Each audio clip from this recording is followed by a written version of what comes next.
মজাদার একটা রেসিপি নিয়ে চলে এসেছি তোমাদের সাথে শেয়ার করব। সেটা দেখতেই পাচ্ছেন, নামটা শুনলেই না জিভে জল চলে আসে। শুটকি দিয়ে কচুরলতি। এখানে আমি 1 কেজির মতো কচুরলতি কেটে নিয়েছিলাম আগের দিন রাতেই। পেঁয়াজ কুচি, রসুন কুচি, ধনিয়ার গুঁড়া, মরিচের গুঁড়া, হলুদের গুঁড়া, সাথে শুটকির সাথে কিন্তু আমি 3টা চিংড়ি মাছও অ্যাড করেছি। আসলে আমার একটু উল্টাপাল্টা করতে খুবই ভালো লাগে। ফার্স্টে আমি তেলে পেঁয়াজ রসুন কুচিগুলি ভালো করে ভাজা ভাজা হয়ে আসলেই কিন্তু আমি শুটকিটার সাথে চিংড়িটা সহ এখানে ভাজা ভাজা করে নেব। একটু ভাজা হয়ে গেলেই মশলাটা দিয়ে একটু জল দিয়ে দিব, যেন মশলাটা পুড়ে না যায়। তো মশলাটা ভাজা ভাজা হয়ে গেলে যখনই এইভাবে তেল উপরে উঠে আসবে, তখন বুঝতে হবে মশলাটা কষানো হয়ে গেছে। দেন এখানে আমি কচুরলতিটা দিয়ে দিলাম।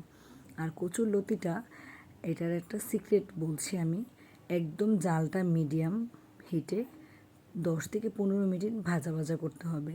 আর সাথেই কিন্তু আমি কিছু কাঁঠালের বিচি আগেই সিদ্ধ করে রাখা এখানে অ্যাড করে দিয়েছি। কাঁঠালের বিচি দিলে শুটকিতে অনেক বেশি মজা লাগে। আমার সত্যি কথা অনেক পছন্দ। তো দেখতেই পাচ্ছেন অনেক ভালো করে ভাজা হয়ে গেছে। আমার সম্ভবত 15 থেকে 20 মিনিট টাইম লেগেছিল।